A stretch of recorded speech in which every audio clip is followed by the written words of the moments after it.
All right. Tonight we've got a friend from Utah State University Plants, Soils and Climate Department, and Noah Langenfeld. I get that right. Noah Langenfeld has uh, got some experience and whatnot in hydroponics. I think we're going to do a little bit on the home focus here on this, but however you're going to do it, but the science behind hydroponics and all that kind of stuff. So Noah, go ahead and share your screen, and we'll let you take it away. All right, yeah. So thank you, Ron and Lena, for inviting me to chat with you all this evening. As I mentioned, I am based in Logan, at Utah State University. I'm currently serving as an assistant professor in the Plant, Soils, and Climate Department. Before that, I actually have been at USU for a while. I did my graduate studies. I got my PhD here just last year. So I've been in my current position as a faculty member in our department for about just under 1 year now. Before that, I came from Wisconsin. That's where I grew up. I went to undergraduate school out there at University of Wisconsin, Stevens Point. Majors in biology and biochemistry. And that's where I really started getting involved in hydroponics. There was a local farm just down the road from where I lived, and my summer job, pretty much through middle school, high school, and into college, was working on this farm. And they had five rather good-sized hydroponic greenhouses where they grew hydroponic tomatoes and hydroponic cucumbers. So that's where I really got interested in hydroponics. That's where I got experience with pretty much all aspects of hydroponic growing. Everything from planting the seeds to pruning the plants to fertilizer management to harvesting to pest control. You name it, I've done it all. So I've got kind of the I guess you could say commercial slash industry side in my background. I've got the research academic side in my background. And currently in my current position, I'm trying to essentially bridge that gap, work with local stakeholders, and also do research to help improve plant growth and hydroponics. So throughout this presentation, I kind of wanted to focus on two things. One, a little bit of the background and the history of hydroponics, kind of where it got started, where it came from, what exactly it is. And then two, some different types of simple systems that are easily used at a home scale, and some kind of tips and tricks for if you want to implement these types of growing systems in your home. So I love showing this picture here on this first slide. This is a picture that I actually took. This is a cucumber plant that I grow. And I love this picture because it shows one of the awesome things about hydroponics. And that's that we can see and monitor the root system of plants throughout essentially the entire growth period. So this is a cucumber plant, a few months old, so no actual cucumber fruits on it yet. But we can see those beautiful, lovely, luscious white roots. Just absolutely amazing that we can monitor those roots and have not a single speck of soil particles on there. So that gives us a lot of opportunity to do some really neat things and really neat treatments and really nice studies focused on the root zone of plants that would be not impossible to do in regular field soils, but a lot more difficult. So the term hydroponics itself was coined almost a century ago by W.A. Setchell. He was a professor at the University of California at Berkeley. Typically these days we think of UC Davis as kind of the big ag school in California, but about 100 years ago it was UC Berkeley. UC Davis kind of actually started as like the satellite ag experiment station of UC Berkeley and then kind of eventually morphed into its own campus. So a lot of the original ag work was actually done at UC Berkeley. So what Setchell did is he combined essentially two words, hydro, the Greek word for water, and ponos, the Greek word for labor. You put those two words together, you get water labor or water working. And this kind of really gets at the core of what hydroponics is all about. So in hydroponic plant production, we are essentially relying on the water to transport all of the nutrients to the plant root zone. So we don't have actual soil in hydroponic growing. I'll talk a little bit later. There's multiple different types of hydroponic growing. The simplest to think about is, for lack of a better term, growing plants in water with fertilizer. Very simple system, but we don't have any soil in that system. So soilless growing, hydroponics, they're kind of synonyms of each other. the jury's kind of still out. People have their own opinions. And what exactly is hydroponics? What exactly is soilless culture? Um, but moral of the story is we're growing without soil. Hydroponics itself has kind of had a long and vibrant history. Um, I'd like to start with this picture here. This is an artist's representation of what they thought that the Hanging Gardens of Babylon looked like. So this is one of the seven wonders of the ancient world that purported to exist. And there's writings and inklings that there may have been some type of hydroponic growing methods used in the Hanging Gardens of Babylon. So if you're not familiar with those, they're kind of these terrace gardens in Babylon in the current day Middle East.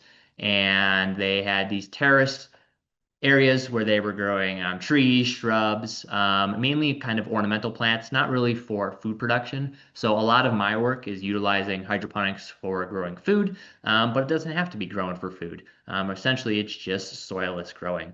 So this is kind of, if you go back and delve into the history of hydroponics, this is kind of the earliest back, at least in recorded history, that there is some semblance of hydroponic growing.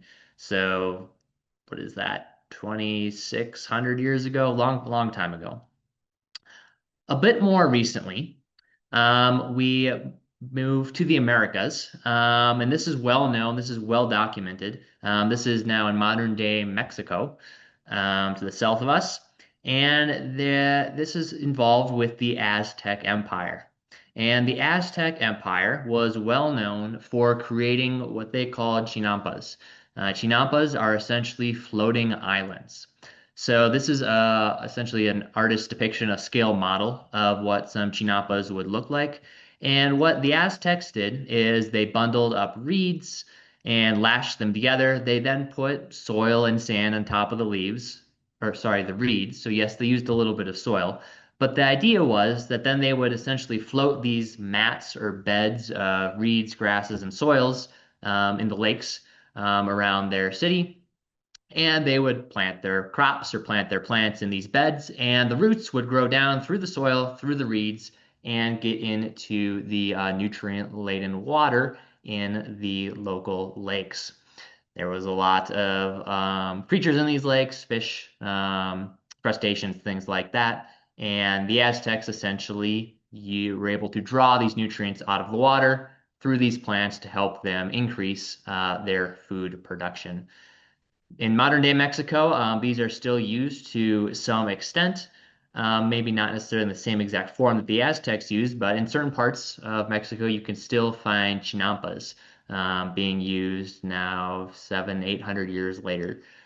So pretty incredible system that they were able to develop and really kind of sustain their growing population down in Mexico. Jumping ahead a few hundred years now, we're going back across the pond over to Germany this time with Julius von Sachs. In 1860, he was credited essentially for creating the first fertilizer recipe for hydroponics. And what is important to realize for several hundred years, 400 years, hydroponics was really just seen as a tool for understanding plant growth and understanding plant science. It wasn't necessarily used as a technique to grow food like we might think about it today. It was really just used as a research tool. A lot of the research that was done concerning the different types of nutrients and the different types of elements that we know plants need today was was determined using hydroponic growth methods. And von Sachs was one of the first people to figure out the collection of what they thought at the time were all of the essential elements and develop a bit of a fertilizer recipe for hydroponic systems. A few years later, Wilhelm Knopp, also from Germany, he is credited again with kind of these first initial fertilizer recipes for hydroponics. Worked a little bit with von Sachs, but if you go back into the history of kind of fertilization, hydroponic fertilizers, von Sachs and Knopp are kind of the first really two people, at least in modern history, that we think of as being credited for their development.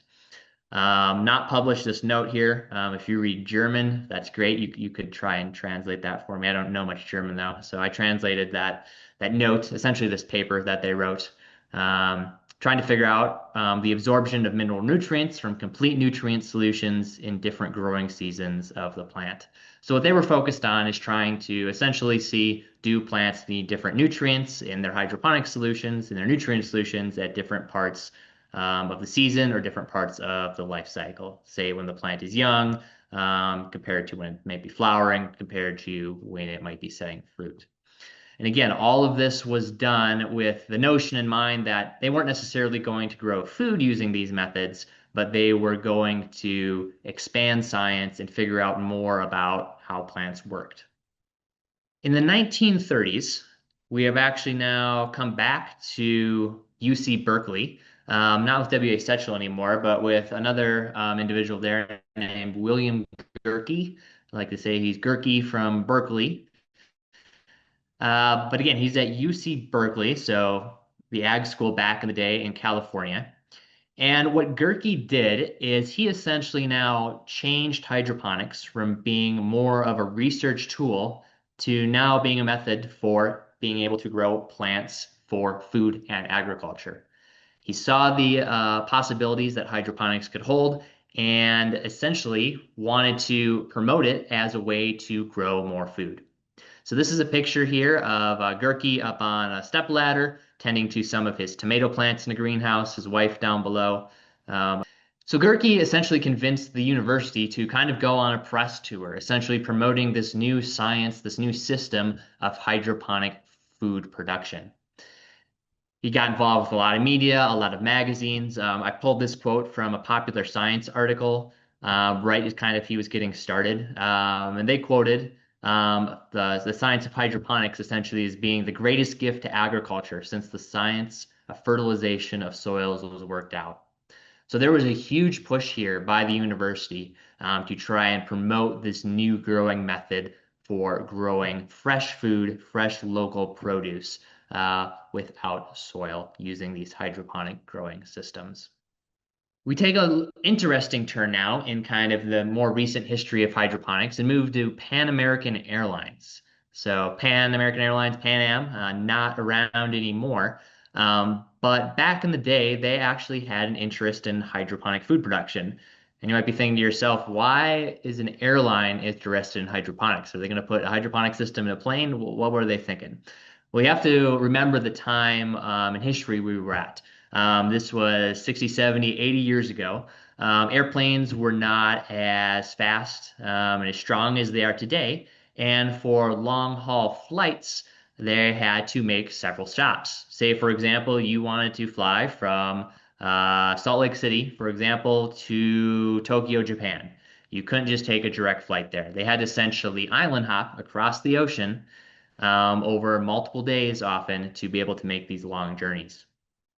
So Pan Am had a stopover point. They had a stopover point in Hawaii. Hawaii is well developed. They had no issues going to Hawaii, but they couldn't make it from Hawaii all the way over to Asia. So they had to stop in Wake Island. This is a small island in the middle of the Pacific Ocean, a long way from anything. And Pan Am was essentially bringing all these passengers, and they were having to stay overnight on Wake Island. All these people on this small island in the middle of the ocean, they needed a way that they could bring in enough food for these people. So Pan Am actually got in touch and interested with Gerke's work, and they worked with him to develop a system in fresh vegetables for the passengers on their flights to and from Asia. This is from a little article I was able to find. In 1938, they were very proud that their system was able to grow 30 pounds of tomatoes, 20 pounds of beans, 40 pounds of corn, and 20 heads of lettuce in 1 week. So they were super happy with how things are going. So this is an image here of their systems. You can kind of see they almost look like raised beds, raised garden beds that we might be familiar with now, but these are actually hydroponic growing beds. There's no soil in these beds. I'm not sure exactly what plants are in there. It's kind of hard to tell in the picture, but maybe some tomato plants or something like that. All right, one more little bit of history, and I think it's a very interesting part of history. because anytime there's a new invention or a new-ish invention that's being promoted heavily, it can't get very far before the United States military gets wind of it. So we're now in the World War II era. The Army, they are concerned that Nazi Germany is going to be spreading throughout the world and attacking everywhere. So they had developed an army base on Ascension Island. Now, Ascension Island is kind of similar in geographic location to Wake Island, but instead of being in the middle of the Pacific Ocean, it's in the middle of the Atlantic Ocean, about halfway between South America and Africa. So this is a volcanic island. And being a volcanic island, it doesn't really have any developed soils. So even if they wanted to grow their own food on this island, there's no real soil to begin with on this island. All pretty much is volcanic glass and volcanic sand on this island. And there's an army base on this island. Tons of people, military people on this island that are stationed there for weeks and months on end. So the military had the same issue. They needed to be able to supply enough fresh food to support their troops on this island. So again, they also went to a UC Berkeley and they were able to help them have Berkeley help them develop a system on Wake Island. The next few pictures that I'll show are actually from a nice National Geographic article from 1945. My favorite quote from that article is the reporter wrote that, "And now the vegetables flourish in ascension cinders by the magic of hydroponics." So everyone back then thought that this was just an absolutely magical way of growing things. Here's a few pictures. On the first picture there in the middle of the screen, we see a little sign above the doorway where they're promoting this as the Hydroponics Station #1 laboratory. And we've got some enlisted men there with what looks like some greens, probably some lettuce, and then some cucumbers. And then the other page, we've got a soldier squatting next to what's presumably some cucurbits or some cucumber plants. And I like that picture because he's sitting there with his cigarette in his mouth, tending his plants. So not only did these plants provide fresh food for the soldiers, it also gave them something to do. It gave them some green plants to look at. If you can think of a deserted volcanic island, Ascension Island around most of the coast, there's pretty much no plants. So there is some up high in elevation, but where the soldiers were stationed, it was pretty much barren. So to have them be able to work with some plants was a big morale boost for them. This image here kind of just shows the expanse of their hydroponic system. So this was not a small system. This was not what Pan Am was working with, where they were getting like 20 pounds of veggies per week. This was a huge system. At the end of this quote here, I think they say the overall length was 400 feet long. So this was a huge thing. Now, this is a type of hydroponic system where they essentially were planting the plants directly in the volcanic sand, in the volcanic cinders, and then watering them with a nutrient solution. So again, it's hydroponics because there's no soil on the island. The entire nutrition, all of the nutrients for the plants were being derived from the fertilizer that was carried by the water when they were watering the plants with these fertilizer solutions. So that brings us to a couple of different hydroponic system types that are pretty relevant and pretty common on smaller scales with home gardeners. Now, these same types of systems are also can be used on larger scales. The nice thing about hydroponics is you can pretty much scale it and size it to whatever system size you might need to fit your situation or lifestyle. So I just chose kind of three of the most common slash popular types of hydroponic systems to talk about here for this little discussion. So the first one is called the nutrient film technique. If you've ever looked at hydroponics before, sometimes they abbreviate this as the NFT technique. So it's nutrient film technique. Essentially, the idea behind this technique is you're growing plants in, for lack of a better term, gutters. So you have a gutter, a long gutter, just like you would on the side of your house. That gutter's on a little bit of a slope, and you're essentially planting the plants in that gutter, along that gutter. At one end of the gutter, you spray in some nutrient solution, so some water and fertilizer mixed together. That nutrient solution runs down the gutter to the other end, and as it runs down the gutter to the other end, the plant roots are draping down in that nutrient solution, and they are able to take up both water and nutrients. Once that nutrient solution gets to the other end, it goes into a tank, and then it's just pumped back up to the beginning. So it's this continual loop where there's this continual flow of nutrients across the roots of the plants. Now, this technique is really popular mainly because it allows the plants to be easily elevated. So you're no longer having to bend over and work with plants on the ground or near the ground, but they can now essentially be elevated up to table height so you can stand without bending over and easily work on these plants. One common crop that's often grown like this is hydroponic strawberries. It works really well for strawberries because the plant leaves and stems grow up and the berries grow down. So there's this nice natural separation via gravity. And the berries themselves are just kind of hanging in there in the air. They're not setting on any soil. They're not getting dirty, having any disease issues, anything like that. So it's a really popular system for strawberries. Also for some leafy greens. So this picture here is showing a whole bunch of gutters kind of all lined up right next to each other with some different lettuces growing. Here's another kind of view of some younger lettuces. And again, it's a really essentially a modular system. So you could have one gutter, you could have that gutter as long as you wanted, you could have multiple short gutters, you could have a whole bunch of short gutters. It really just depends on how many plants you want to grow. If you want to grow 5 plants like this, great, easy to implement. If you want to grow 500 plants like this, great, easy to implement. So it's pretty easy to have it fit whatever size you want. And it's a simple system too. These gutter components you can pretty much just go and buy and create from any local hardware store. Of course, there's companies that'll sell you actual NFT systems, but you can do this a lot just with DIY parts and pieces. Okay, another common type of system that you'll frequently see promoted, especially online, if you want to go and like look up hydroponic systems to buy online, will be some variation of what's called an aeroponics system. So aeroponics, as the name implies, has to do with air.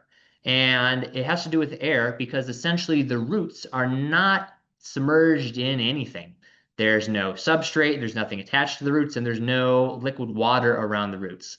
Essentially, the roots are suspended inside a container that is kept at a really high relative humidity level. That makes sure that the roots don't dry out. But roots can't get nutrients directly from the air.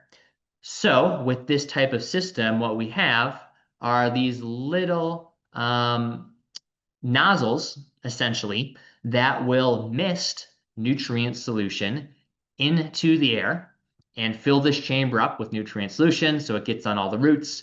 Not fill it up like liquid-wise, but fill it with this really fine mist of nutrient solution, and the plant's roots are able to absorb nutrients that way. Now, these types of systems work really well if you have really kind of tiny, small plants.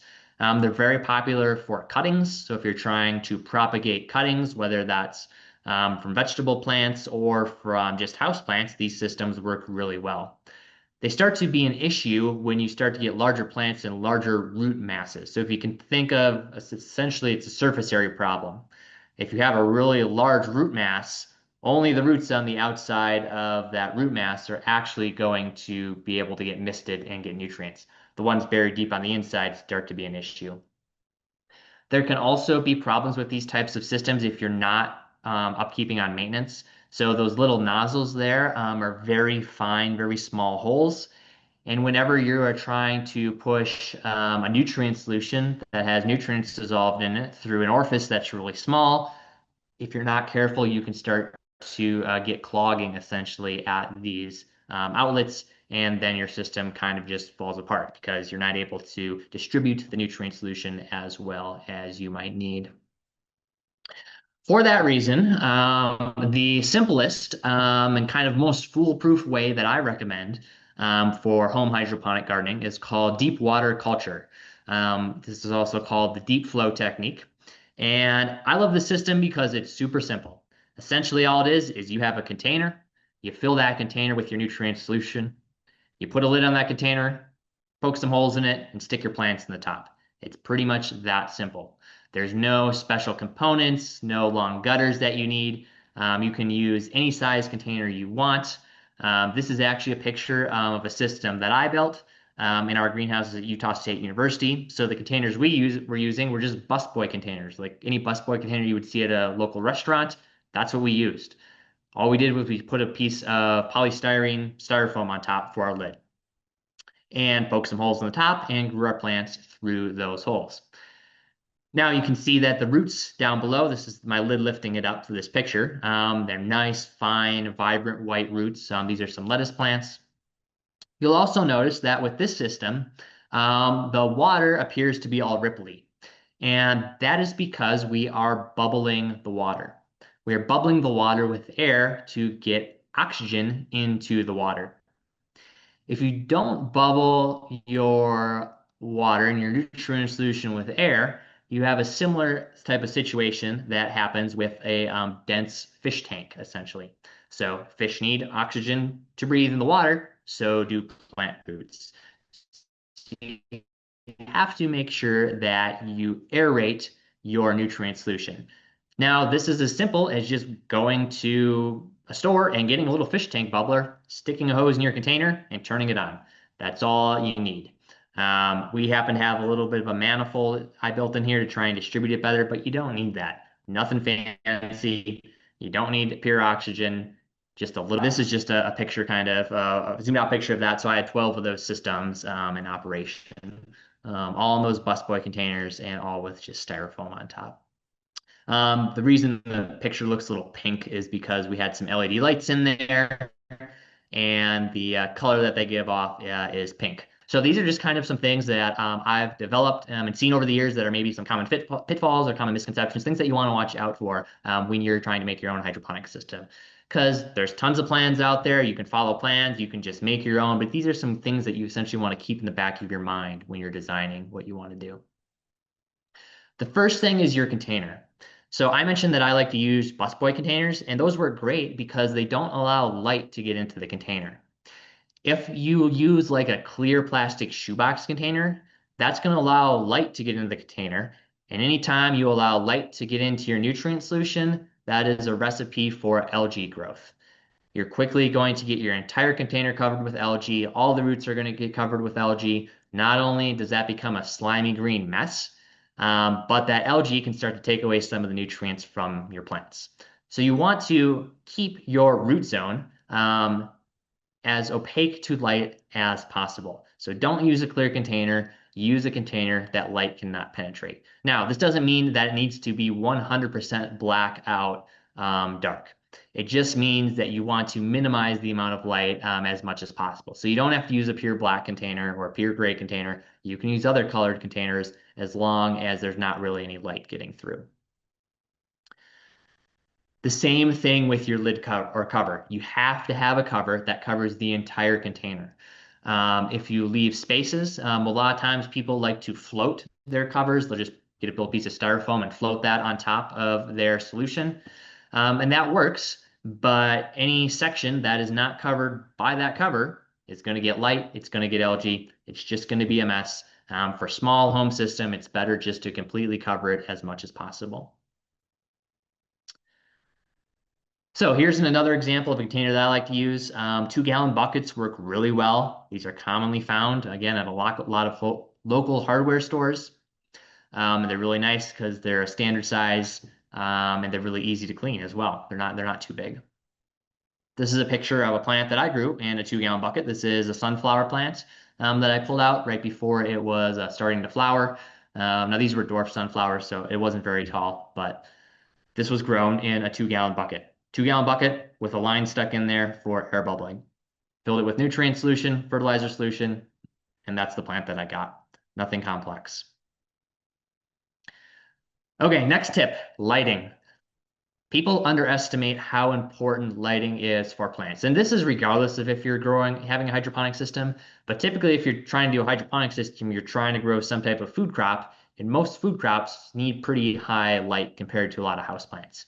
So having an LED grow light is very, very important.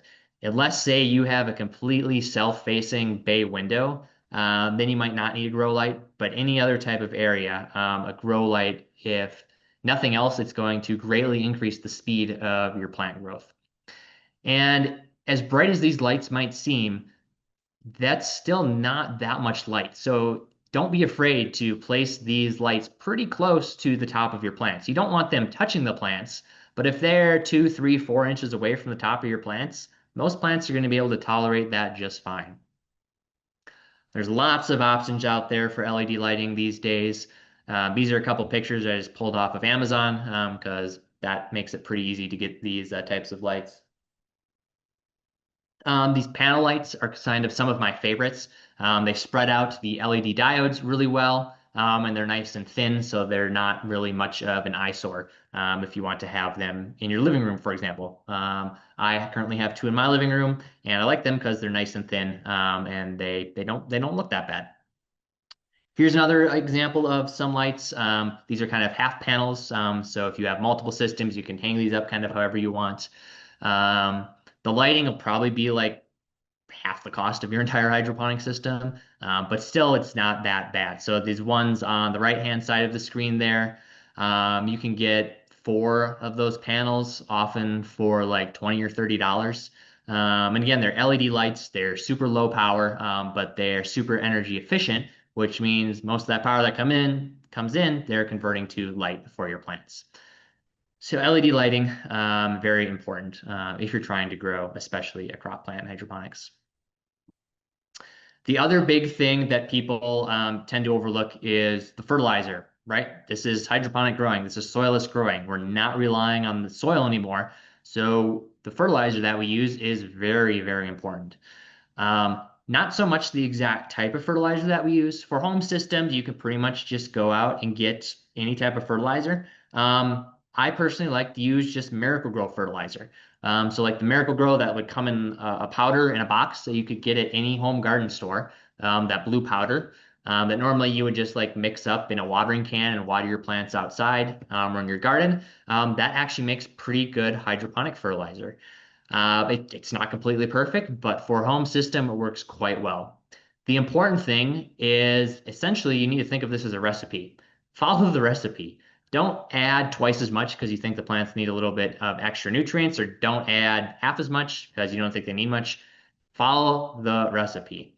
It's better to have the exact amount than for the plants to have too much. If you dump in 2 or 3 times as much as what the box says, the plants are more often going to get stressed out and you're not going to have as much success as if you would just follow the recipe. So that's super important. And then the final thing, I think we already talked about this a little bit, but that's aeration. Again, this doesn't have to be much, just a small little fish tank bubbler. You can get these for less than $10 these days. They often come with hose. If not, you can just get a little piece of hose and just stick it in your bucket or your container. Again, if you have an aeroponic system, you don't need a fish tank bubbler. If you have an NFT system, you often don't need a fish tank bubbler. This is if you're using that deep water culture system. Um, I tried to make this as approachable as possible and have kind of the most simplest things. All these things you're able to just get at your local hardware store or online. So super, super simple and super easy to get started. There's also a whole lot of information out there online. Really large hydroponic home DIY growing community, whether that's on YouTube or Reddit. So I'd encourage you, if you're interested in this, to go look at some of those. And there's some pretty cool systems that people have built out there. So I'm going to stop there. And I think if we have any time, I'd be happy to answer a few questions that anyone might have about any of the stuff that we talked about today. Okay, great. Thanks, Noah. We appreciate that. That's the historical stuff's pretty interesting. That was that long ago Yeah, it's really interesting. doing that stuff. Appreciate that. So, any questions? We haven't had anything. Usually, we kind of answering questions in the chat, and we'll bring these up if we get some come up. Looks like I see one in How the do you chat there. plant Yeah. seeds or start plants? How do you start the plants? Yeah, that's a great question. There's multiple ways. My favorite way is if you've ever done the little kind of plant growth experiment, maybe when you were a child, where you put the bean seeds in the paper towel and rolled them up and kind of like stuck it in a kind of a little glass of water or a jar with some water in it. That's essentially the same thing that we like to do, at least in our research systems. That way, there's nothing connected to the roots. It's just the root and it's the plant. The roots grow down. If you set the paper towel in a cup, the roots grow down. You can then just unroll the paper towel and stick them in your system. The question then is, well, you can't just drop them in the water because they're just going to fall right in the water. So often we'll use little essentially styrofoam plugs. These plugs are very widely available. They're often used for cloning or propagating plants. They're called cloning collars or cloning plugs. They're just little foam plugs essentially that have a hole in the middle that you can essentially just set your little seedling in there, and they are then what is able to set on the holes or set in the holes on the top of your container. Okay, so how about pests like aphids, et cetera, and treating those? Yeah, they can be an issue, especially if you're trying to put your system often next to other plants, other house plants, for example, that aren't hydroponic plants. So the most common time we'll see it is when we're mixing systems. So if I have a whole bunch of house plants that are growing in soil, for lack of a better term, and I try and put a hydroponic system right next to it, often there might be issues there. Now, again, aphids don't just arise from thin air, they have to come from somewhere. So, one of the big things is if you have other plants in your facility or your house, and if you're interested in hydroponic growing, you probably do, it's to make sure you keep a close eye on things. The best prevention is often the best medicine here. Once things get aphids, they're really hard to take care of. Luckily, with hydroponic growing, especially if you're growing leafy greens, those greens grow pretty fast, as in like 3, 4 weeks. So if you happen to get an aphid infestation, it's not the end of the world. You can just pull out those plants, have new ones started, and within a couple weeks, you're back up and running with no issues. What are the most common diseases you come across with hydroponics? Yeah, so there's kind of common diseases with hydroponics. Um, we don't tend to see it too much in Utah and Idaho, in the Intermountain West in general, because we have a drier climate. But one issue sometimes we'll have is a powdery mildew can be a problem, especially if you're have your system indoors and it's not necessarily well ventilated, or it's in a smaller room. You can have some powdery mildew issues there. The solution to that is mainly just to try and get some airflow around your plants. So make sure your room is well ventilated, have a little fan near your hydroponic system. It's not much, like honestly, just like a ceiling fan would work fine. But just to have a little bit of air circulation in there. That's probably the most common thing we would see in hydroponics. So when Good you question. harvest, you just harvest the whole plant usually, or harvest a leaf at a time on the leafy greens? Yeah, it depends. You can do either or. I often just tend to harvest the whole plant because I want to like make a big salad. So I like to grow lettuce. So I'll just harvest the whole plant. What's nice about hydroponics is you can kind of do staggered growing. So if you have 2 or 3 slots in your container, you can plant your plants if they're leafy greens at different stages, say 1 week, 2 week, and 3 weeks, and kind of have a continual harvest, so that you're not 1 week of the month suddenly having to deal with all this lettuce, and then the next 3 weeks having no lettuce at all. What about recycling the water? Do you reuse that water a lot, or do you need to dump it out in your garden, or what? Yeah, that's a great question. A lot of my research is actually focused on how much we can reuse that water.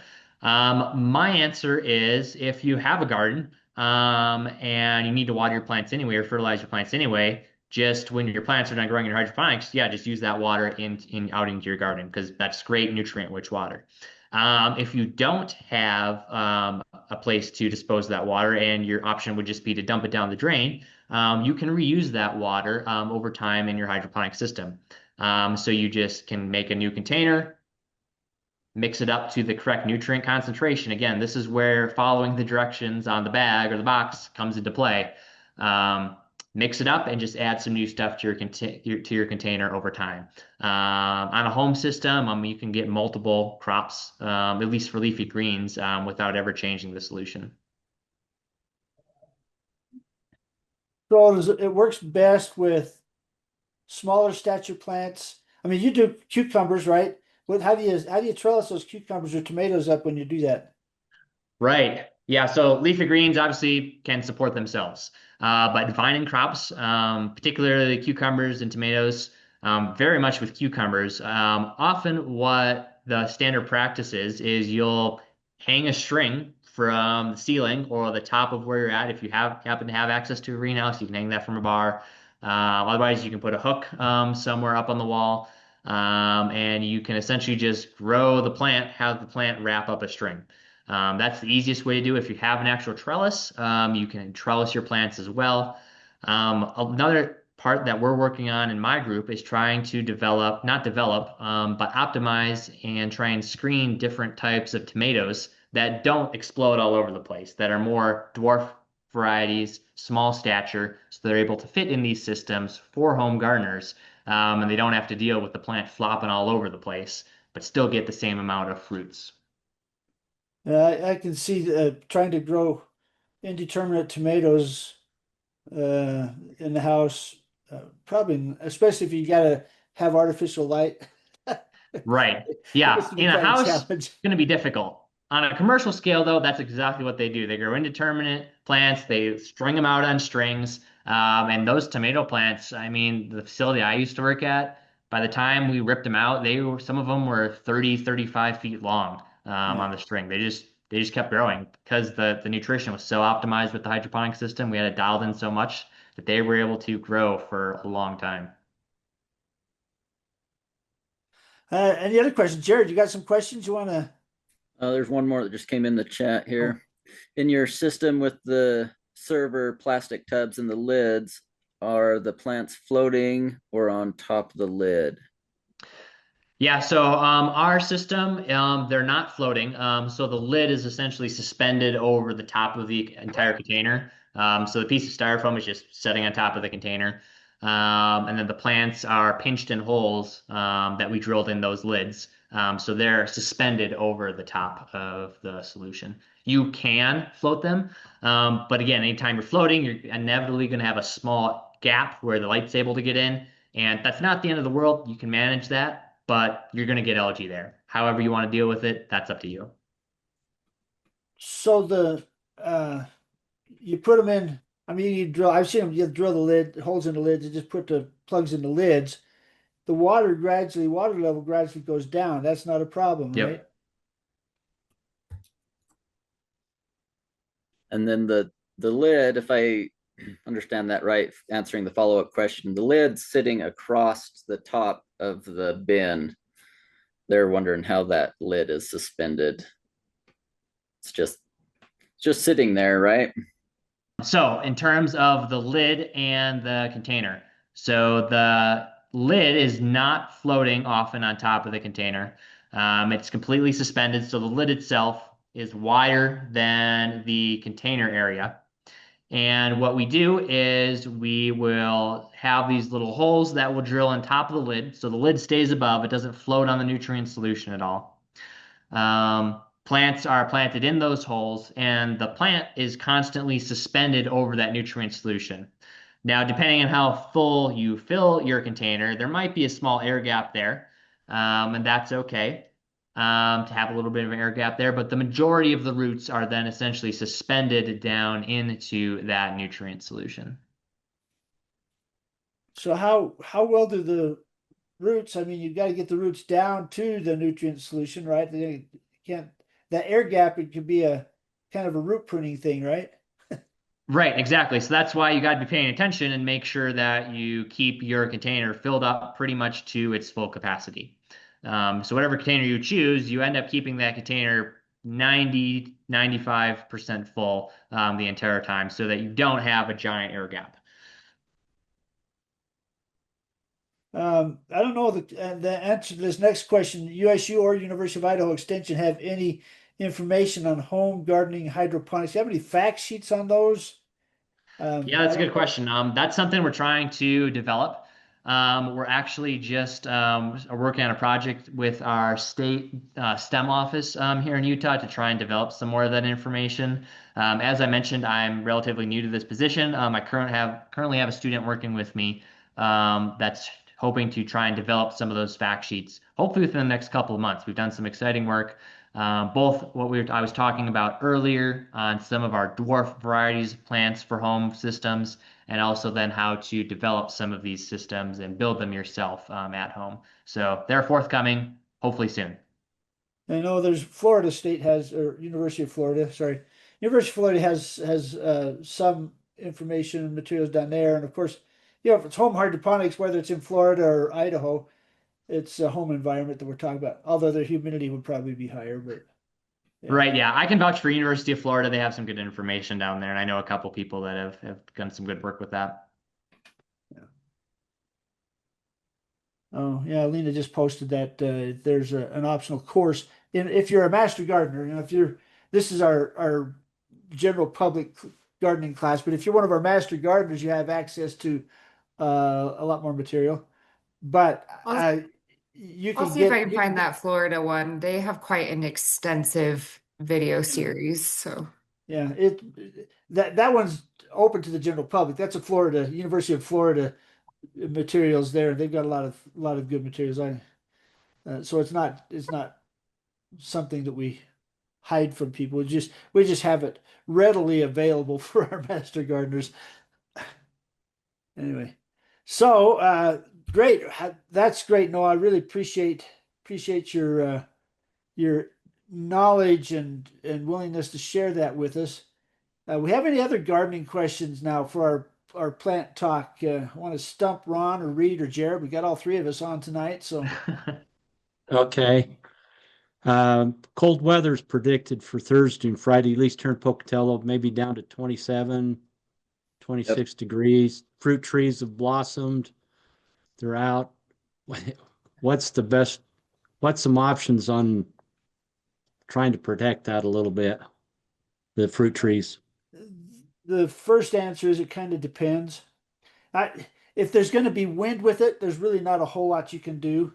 If it's going to Okay. be calm, you can throw a blanket or a tarp or something over the top of the plant and put a light bulb underneath it. But if it's windy, that doesn't really work. So if you've got just one tree or a small tree, if it's a pretty big tree, you're kind of a lot less lim. But if it doesn't get down below 28 degrees, generally speaking, the fruit's going to be okay. You might lose some if the blossoms are full open. You might lose some of those at 28 degrees. Starts getting below the 28 degrees. It just depends on how long those blossoms are open.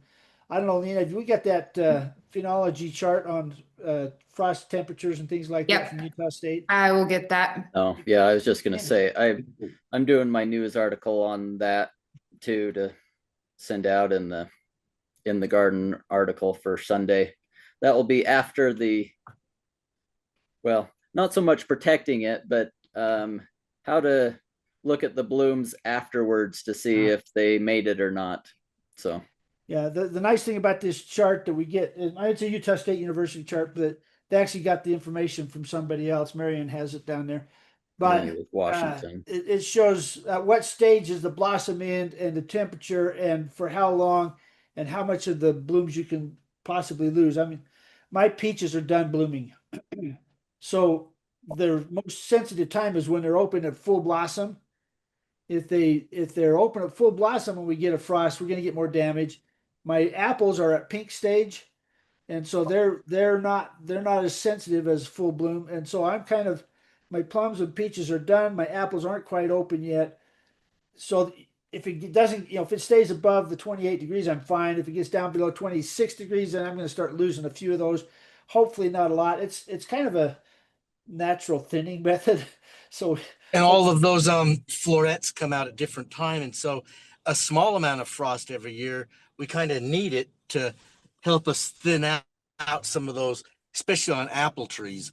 right, right. You got that cluster of blooms, and you got the king blossom comes out first, and then those others secondary kind of blossoms will come out a little bit. So you can miss those frosts and have a pretty good thinning frost, which is not necessarily bad. People tend to have too much fruit on their trees anyway. So other questions. I hope that helps, Morgan. There's not a lot of in a home situation. There's not a whole lot. They use smudge pots. They use wind machines, but those are for orchards, not really for home gardens. And if you're in town, you'll be protected quite a bit anyway. You'll have that heat sink of the buildings and structures and things around that will help to reduce that. But hopefully, it won't do cold enough to cause a serious problem. I mean, that's always a risk, especially on a year like this Yeah. when everything's a month ahead of our normal year, which or average year, I should say. The average year, last year was really cold. We weren't catching moths until about the end of May in most of our area. And this year we got the traps out. We don't know when the traps are going to be catching moths, but yeah, everything's a lot farther ahead than they have been. On your home landscapes with the frost, every once in a while, if you get a really high vinyl fence that hold any cold air that's flowing down a little valley, like I'm up here at Highland right now, and a lot of these trees will get damaged because everybody's vinyl fences will catch some of the cold air that's flowing down the hill, and it'll settle right in their yard. So home landscapes can be a detriment I guess that's true. to Yeah, frost protection. yeah, yeah, yeah. Because you look at the along northern Utah there in the Fruitway, that slopes there up above. The cold air would just keep flowing down. It wouldn't puddle. But if you've got a fence, that cold air can puddle against it, just like Reed was saying. So yeah, okay. A home situation may be worse. Yeah, we'll It see. may be better, it may be worse. Let's see. Pears in full bloom there, Heather. Yeah. That's just right at the most sensitive spot right there when they're full open like that. You've got a lot of bloom showing. So and they don't all die. You'll get some of them, unless it gets down below 24 degrees. Typically, we don't get a lot of kill. My So, house is forecasted for 22 tomorrow night and 21 the next night, and I'm warmer than probably half of our students. So I guess I should check my weather. we might be in Yeah, trouble. I might be in trouble. Every I'm day I about- check, it gets like a degree or two colder for those 2 nights. I'm about the same up here in Manan. It's like Yeah, and I've got irises maybe a in full degree or bloom two and- colder than where you'd lose the majority of the bloom. So we'll see what happens. Yeah. Let's see. We're hopeful that maybe the apple blossoms will all die though, because our big tree is just hog apples, and that'd be a lot less cleanup in the fall. Yeah, Well, if I you don't guess like if your the fruit. apples freeze, them Connolly moths won't have anything to eat. Yeah. Next year we might have a really good Think we can starve them out? Let's see. Yeah, 21. I got 21 degrees on Thursday and Friday. Yeah. Okay. Well, we'll see.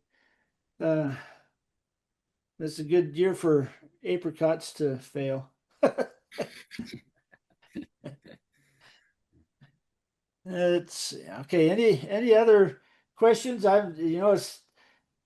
It's like Jared's article he had a few weeks back. It's a warm winter, but that doesn't mean we're going to have an early spring. So, Heather had a follow-up question. So will it kill Early everything that's bloom. already bloomed at those temps? mm, At 21, 22? maybe. You'll get a greater kill for sure. And it kind of depends on how long it stays at those lower temperatures. If it drops down fast, but then again, if you've got wind in addition to that, that's going to make it worse. So, and we never get wind around here with the frost, but